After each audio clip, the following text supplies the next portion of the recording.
சொன்னாள். நான் தண்ணீர் பந்தலில் நின்றிருந்தேன், அவள் தாகம் என்று சொன்னாள்.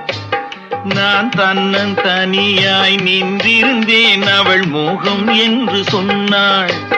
நான் தன்னன் தனியாய் நின்றிருந்தேன், அவள் மோகம் என்று சொன்னாள். நான் தண்ணீர் பந்தலில் நின்றிருந்தேன், அவள் தாகம் என்று சொன்னாள். நான் தன்னன் தனியாய் நின்றிருந்தேன், அவள் மோகம் என்று சொன்னாள்.